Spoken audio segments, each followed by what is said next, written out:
Hey, what's up, guys? John and Joe, iFinance Mortgage. We're here at UWM headquarters right now. We're so excited. We're about ready to do a podcast with Anthony Frederick, Senior Vice President of Sales, UWM. It's going to be a blast. We're super excited. Hopefully you enjoy this interview. All right. Hey, we're so excited to be here with you, Anthony. Thank you so much for taking your time. We know you're super busy. And Joe and I, and on behalf of our whole shop, we're grateful to have you with us today. Appreciate it, man. Appreciate it. Excited to be here with you guys and chop it up a little bit. And I'm honored. I'm honored. Well, thank you. We have so many questions, but we have little time, and so we'll get right into it with you.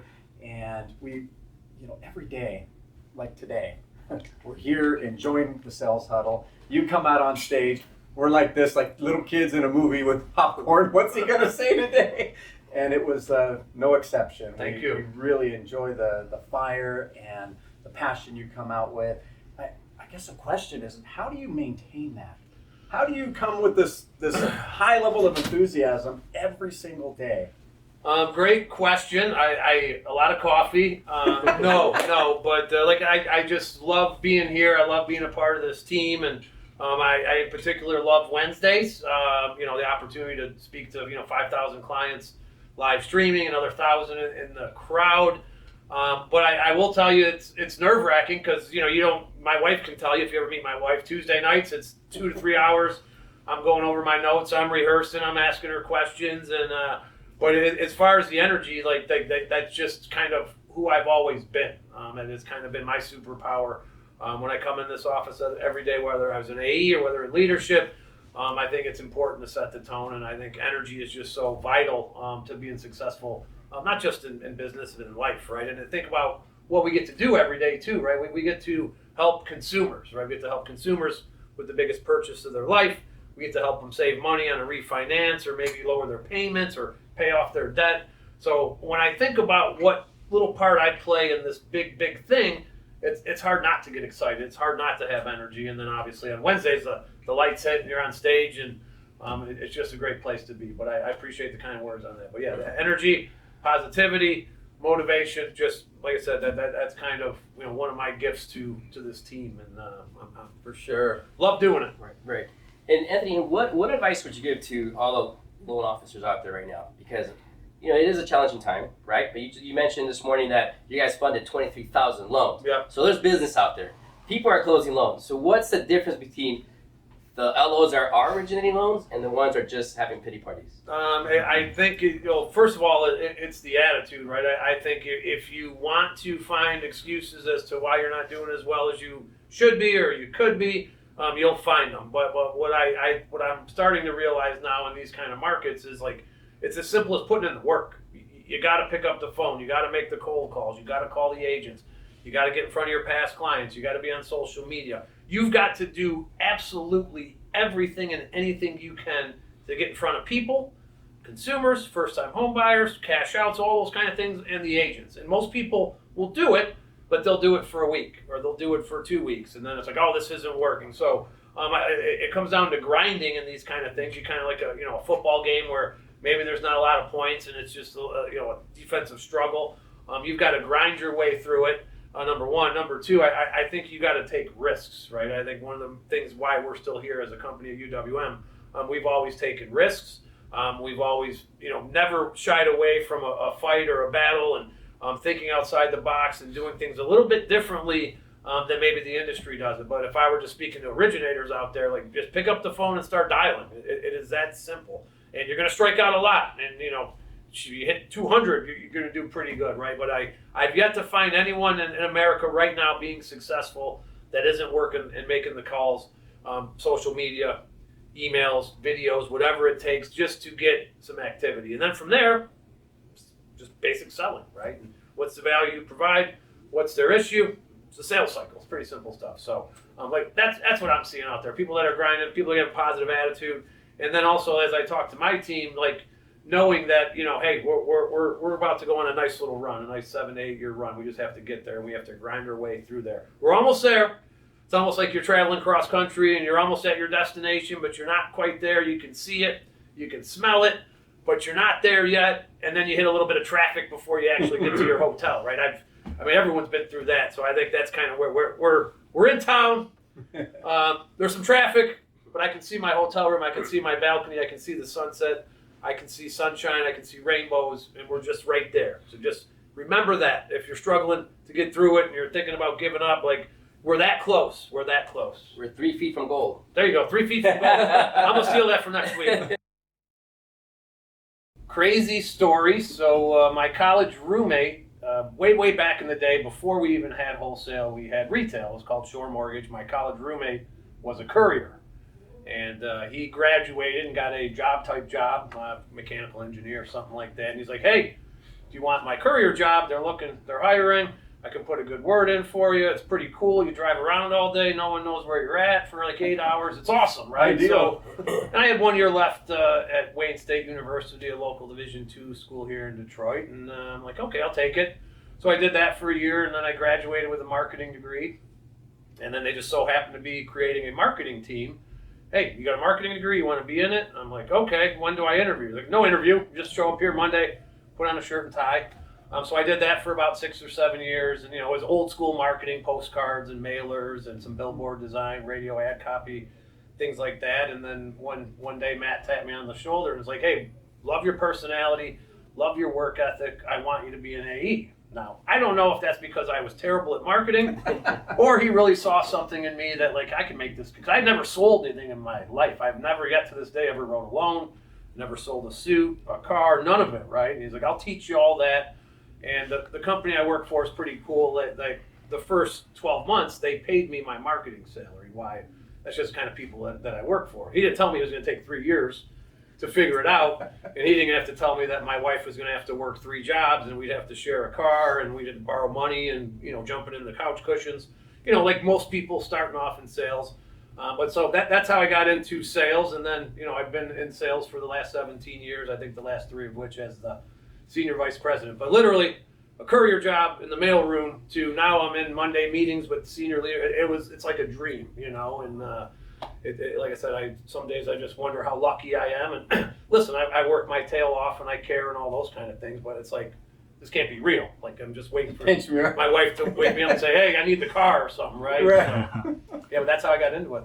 Wow, that was about 25 years ago? Yeah, the 25-year anniversary I just had this July. Oh, congrats. Yeah, thank you. That's just enough to not get fired for Right. 25 years. What I think you got some more years on you from that. I hope I got 12, Protection. and then like I said, hopefully, I got to do a good job and continue to do what I do and help lead this team. And but they make me look so good every single day that it makes me look like I know what I'm doing, which is kind of cool. And I think that's the key to leadership is that I got great team around me of VPs and DLs, and like I said, I'm the luckiest guy in America because every single day I get to come and work with this team.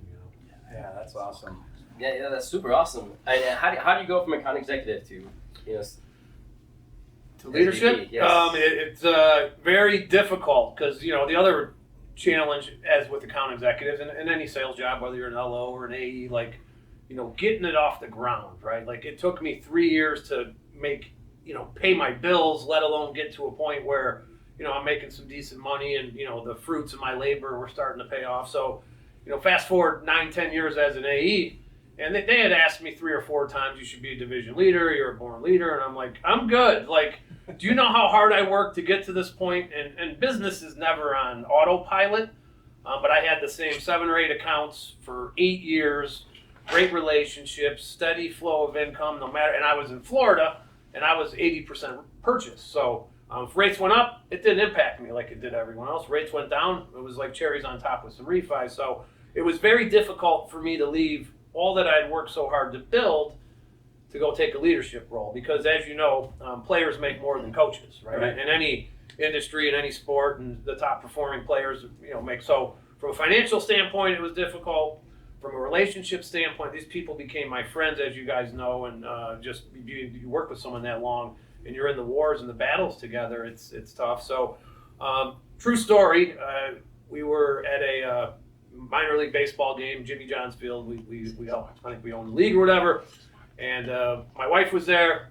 All my leaders above me were there. They may have given me a few too many beers, and then they were just like leaning on me the whole night, leaning on my wife. And I just said, "You know what? Fine, I'll do it."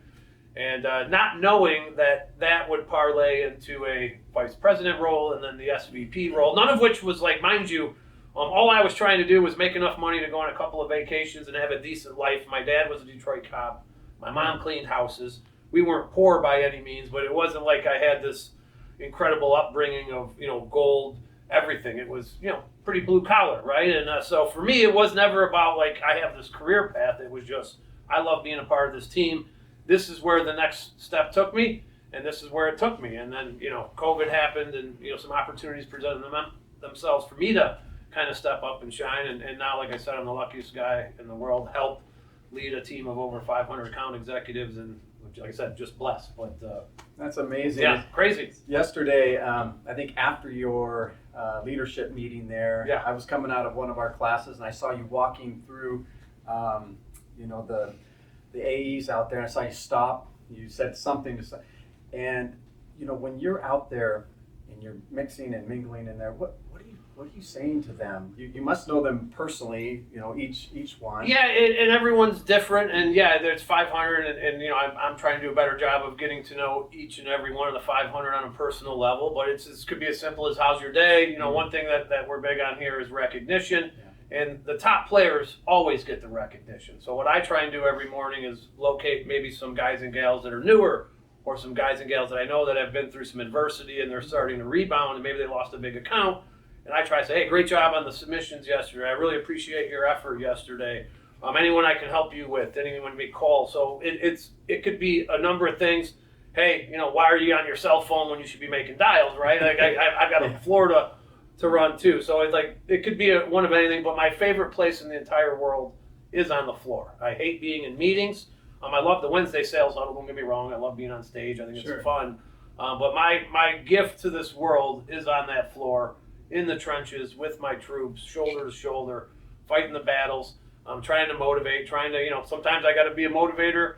Sometimes I got to keep people calm. They're starting to feel a little bit too good about themselves. Sometimes I got to talk people off the ledge because, especially the last couple of years, like, hey, what happened I was so good in 2020 and 2021. And then, not to beat a dead horse, but then the last couple of years have been a challenge. And I think a lot of, not just AEs, but a lot of people in this industry haven't been through the ups and downs like a lot of the OGs have, and so I know because I've sat in that seat, and I think empathy is one of my great qualities as well. Just because there's not a feeling, whether it be a top producer, whether it be somebody that lost a big account, whether that's somebody that's just starting, that they're going through that I haven't went through myself in my 25 years. So I try to relate to them and let them know it's going to be okay. And also sometimes you got to remind people you're really good at what you do, right? I think sometimes. Confidence is our ultimate weapon in sales. And if you lose a big account or your numbers aren't where you want to be or where they used to be, it is real easy to get lost inside your own head. So a lot of times it's just maybe I need to be a psychiatrist and say, do I need to remind you you're a former champion or you're one of the best producers and look at the business you've built and the life that you've built. Like sometimes that's all it takes to get someone a little bit ignited. So that's what I try to do on the floor. Sorry for the long answers. That's just how we talk. That's amazing. And, you mentioned, it's no secret the last couple of years have just been, challenging. Yeah. And, I guess the question we'd like to ask too is how has UWM met that challenge? What has UWM been doing to get ready for what's coming? So a couple of things on that. I think, being purchase heavy, even, in the hottest refi market in history, we were still running 60% purchase. So of course we felt the market. We're not immune to it, but we didn't feel it as bad as our competitors or some other people in the industry. So a life lesson for anyone that's, watching or listening or whatever, like purchase business is always king, always focus on purchase business. That's also, a gateway to future refinances. So I think us being positioned as a purchase lender, the top purchase lender in America for I think the last 8 years, helped us, it wasn't as bad a blow. And then it was on us, all right, well, how do we get more products, right? So you guys may have noticed we've added some, non-QM stuff. Oh, yeah. And so I think more offerings kind of help offset some of the business we may have lost because of the market and the rates. And then how do we make things easier? How do we make it faster? How do we continue to focus on technology? And even something as little as that, hey, on ease, it may have taken you 8 clicks to get through a screen. We got people working on that right now saying, how do we get that to 5 or how do we get that to 4? And then for us as a team, it was really, okay, we were forced to focus on selling skills, right? I think for everyone in this industry for a couple of years, people always say loans were falling from the sky. Like we didn't have to work our butts off to earn a loan. We had to work our butts off managing a pipeline, getting these things to the table, capacity, all the things, and just being crazy, right? But so for me, it was quite refreshing because we kind of got, I wouldn't say lazy, but we just didn't have to focus on it. So I think the last couple of years, and I can say confidently today, we are better at pure selling than we were a couple of years ago, even though we may not have the business we had a couple of years ago. So a couple of things like that, and then we're always looking for the future, like not what's going to be important in 6 months, what's going to be important in 2 years, right? And whether it be the portal and the API and the sharing of the information, whether it be knowing that, hey, we're going to get crazy again, capacity is going to be an issue. Let's see if we can help with processor assist, right, and PA plus. So I think it's adding some things like that. But like I said, for me personally, it was a great opportunity for us to sharpen our skills and really figure out who can sell, who's good at managing accounts, and who's good at getting loans through the pipeline versus who's good at just taking orders, if that makes sense. Yeah, no, it totally makes sense. Also wanted to, some people thought you guys are crazy hiring people during this time. 500 a week, a month, whatever. It's what's with that? That's nuts. Yeah, well, that is the way, of course, in my career, especially since Matt joined the team. We've always been overstaffed by design. That's why we're always been the fastest lender in America, and that is kind of our signature hole. If we were a golf course, it would be our speed, right? That is what people used to use this in the beginning, was for the speed. It's still important now. I know Matt talked about it in the meeting, but I think it's important for us. We don't hire when we get busy, right? If you got the most popular restaurant in town, and now your service is starting to lag, and now it's taking 3 hours to eat dinner, and your food's cold, and it's too late, right? So we try to be proactive and say, hey, we know at some point here in 2024, we're probably going to double our business. We're not going to wait until we double our business to address it. We've always addressed it. So that's why we always try to hire in advance of 6 months in advance. Then it also gives time to train, and then it also gives them reps, because training's one thing, and we've got an incredible training team here, whether it be from operations, whether it be sales. But as you guys know, the best training is the real deal, right? In the fire and getting loans and making a couple of mistakes. So we try to get all that out of the way prior to, oh my God, we're getting bombarded with loans. Now I'm hiring people. Now I'm rushing them through training. Now they're not getting any reps where we can actually coach in the moment because everyone's so busy. So that's always been our philosophy. And people say you're crazy. Well, yeah, Matt is crazy, right? Thank God, because I don't know if we'd be here with you guys. I don't know if we'd be number one lender overall in America. I don't know if the broker channel would have grown the way it's grown the last 5-6 years. So yeah, that's kind of been our philosophy, and it's worked for as long as Matt's been here, and I think we'll keep doing it. That's amazing. And Anthony, let's take it back to the beginning, right? Yeah. To where you first started. Matt said he was one of the first 12. Yeah. You guys started behind a store. What was the vision? What was the conversation at that time when you guys only have a few people? What the hell are we doing? What was cool, because when he started, I was in marketing. So he was in Chicago. He was an outside AE, and he was just like any other team member. And the other cool thing about Matt was he spent 30 days in every single team in this company. So with underwriting, with setup, with sales, with secondary marketing, with IT, with the facilities people, with the receptionists. He wanted to be in the weeds that much. So just to tell you a little bit about Matt, if you ever wonder, he's just an incredible human being. But that's something that I don't think gets talked about enough, just how in the weeds he was from day one. But back to the question, when he started and he was in Chicago and I was in marketing, we didn't have GPS, right? So we had MapQuest. You remember MapQuest? Oh, yeah. So he'd call me, hey man, it'd be like 5:55. And mind you, I'm a 25-year-old punk kid, just graduated. I wanted to leave at 6 o'clock. Now I got the founder's kid calling me at 5:55, asking for 3 more offices and if I could map them out. So I knew then that he was wired a little bit differently. And this guy was a go-getter and he was a worker. But I'll never forget, we were number 270 out of 273 lenders. So I don't remember the year because they all start to run together. And I remember him in a sales huddle like the ones we have here, but obviously smaller and no cameras and everything else. And he's like, next year we're going to be in the top 100. Wow. And I'm just like, this guy's crazy, right? Like we're 270 out of 273. The only thing we do are manual FHA underwrites down to 500. And I'll be damned if the next year we weren't number 96. And then the next year he said we're going to be top 25.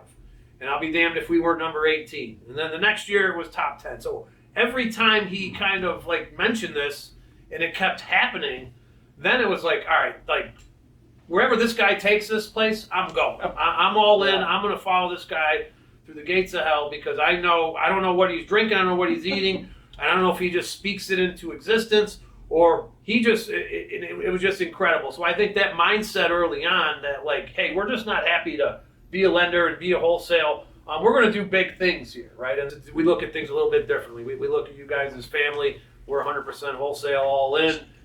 You're our only child, is what I say. We're going to spoil you. We're going to love you. We're going to give you everything we got, but it's all on you. They've got multiple children there. Brokers have never been their favorite child, even though they show up on their birthdays and give you fancy toys and horses and that, and then they go to their favorite kid, which is retail. So for me, that was sweet more from a personal level than it was, I think. But for me, just like I said, his vision, and then not just his vision, his actions, and then his belief, and then he's willing it into existence, and then he gets thousands of people to follow him. I never met anyone like him in my life, and then how much he just cares about people and genuinely cares. And I think that was our secret sauce. Like people always ask me, it's caring. It's caring about you guys.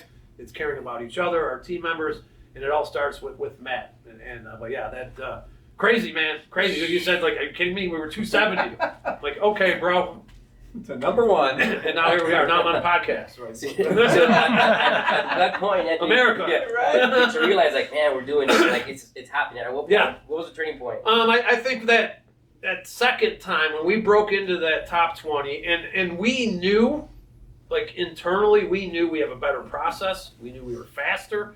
Even if our pricing wasn't, top of the country and top of Loan Sifter, we knew we had all these intangibles, and I also knew how hard we worked. I knew we outworked any AE in America, any sales team in America, any lender in America. I knew that with 100% certainty after about that third year of this thing starting to come true. So then it was just a matter of time, right, and just continuing to put in the work.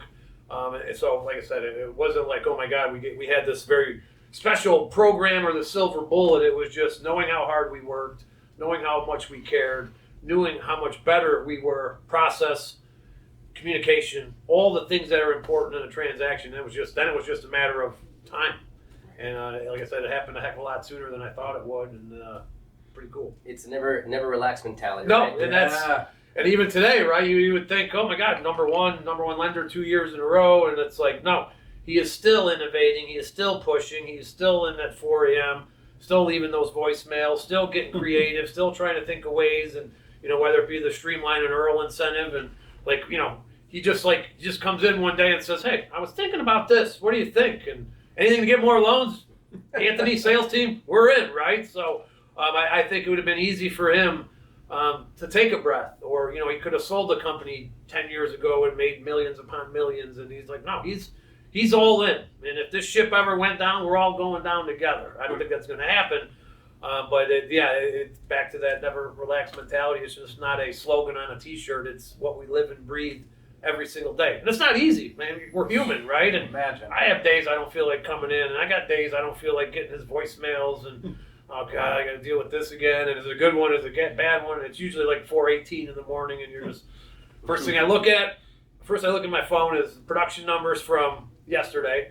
Those are pretty good. Okay, now I go look and see if the Phoenix Suns played and if they won. Okay, if they won, it could be a pretty good day. And then you see a voicemail. And but like I said, yeah, we're never going to quit. We're never going to relax. And, me, like I said, I got about 12 to 15 years, and I'm going to give everything I got for the next 12 to 15 to make sure that I try and put the guys and gals that I lead in a position to change their lives, kind of like this place changed my life, because it really has. And not just financially, but just personally, I believe this. I'm a better husband, a better father, a better son. Maybe not a great neighbor. I play loud music by the pool and stuff, but you know what I mean. I think it's easy to focus on financially, but that's a byproduct of the work, and it's a byproduct of the person that I became over the course of the last 25 years. And I had great parents, so I don't mean like that, but it's just a special place here. It's a special place to work. It ain't perfect, and we've got problems and challenges, and we fight like any other family. But you would have to pry me out of here. You get the National Guard to get me out of here, or give me a job in Phoenix, like I said, hitting those elevator buttons. So we'll see what happens. Hopefully, I play my cards right. Well, I got to say, you mentioned family and care. Yep. We're a boutique shop out of Southern California, and we feel the love. We feel the care. We feel the family atmosphere. To be able to come out here to get better, to bring our whole team out, we are grateful to UWM. We're humbled that you guys come, and we're humbled for the opportunity to serve you, because we do serve you. You don't serve us, and I think that's an important thing. And like I always tell people, and I make some calls throughout my day and thanking people. Like, we're going to continue to work our butts off every single day to earn your business, and we're going to continue to try and innovate and create and do things that are going to make your lives easier, to help you do more loans. And like I said, anytime I get the opportunity to talk to someone, like the thing that changed my life was caring. When I learned to care about somebody else more than myself, whether it be my clients, whether it be my team, whether it be our partners, it is amazing how everything in life that you ever wanted starts to come, right? And it's very unnatural in this industry, and it's very unnatural in sales to kind of have that mindset. But people always ask me, what's the differentiator? I think I mentioned it a little earlier. It's care. Simply care about someone. Show them that you care. Your actions, not just say I care, show them. Show them each and every day. And you might not get it back right away, but I can promise you guys, if I know anything, it's that. Everything in my wildest dreams that I've ever wanted has come true the minute I started caring about someone. This was true as an account executive. It's true in leadership. It's true at home. And like I said, care. And I think you guys are starting to, I know you guys care as well. So, we love you guys. Well, we appreciate you having me, and appreciate course. the partnership. But like I said, we're going to work our butts off every day to earn it, because we got to earn it every day. Because if we're not great, you go somewhere else. And we got nothing else. Like I said, you're only kid. You're the only kid. So don't run away. Don't run away. We'll try to be good children, and we're going to let all the rest of our team obviously view this, but hopefully we'll get the world to check it out and say, Yeah, no, it'd be great. This is who you should be using. This is it. So Let's give us a shot, right? Give these guys a shot, and let's be great together, and let's dominate. And Yeah, and thank you for what you do, Anthony, because believe it or not, we always look forward to listening to you in the We do, so at our office. What's he gonna say today? We watch it. I don't even know what I'm going to say. I'm sure Matt's wondering what's this guy going to say today, right? We tune in every week. The whole office tunes in, We do. and then we have our sales meeting after that. But every time when Anthony and Frederick goes on, we're like, "Here's Anthony," because man. when you say you care, I know you care, because you bring in the fire, you bring passion, and you always share stories about your family, your wife, your mom. Yeah. And you talk about the community. Like, you engage the community, you engage everybody. And you can tell that you're really passionate. Like I said, it's simply, this place changed my life, and like I said, I have a duty to my team, to you guys, to at least try to have some little impact on yours. And if it's in a Wednesday, if it's helping you on a file, if it's calling somebody, like I'll do anything for team and for the family. So I appreciate you guys tuning in. And those aren't easy either, like coming up with something new every week. But I've found a little niche, bringing my family into it, and it's all about telling stories. That's all sales is. And if you really take the stories out of it, and maybe this is a topic one day too, like there's only so many things that you need to do and execute on to be great, and whether it be from an attitude perspective or a sales perspective, it's just how you kind of get that message out to whether it be the team or the brokers. And that's all I try and do on Wednesdays is how do I keep it fun yet impactful? And you'll never know how much I care about you guys, and my team will never know how much I care about them. As you can see, I get a little emotional. Yeah, well, I'll tell you what, we are grateful for our account executive, Megan. We love her. She's we great. Appreciate her Amazing. so much. So shout out to you, Megan. Thank you so much for all you do for us. You're amazing. And thank you so much for joining us. Thank you guys, today. appreciate it. Yeah.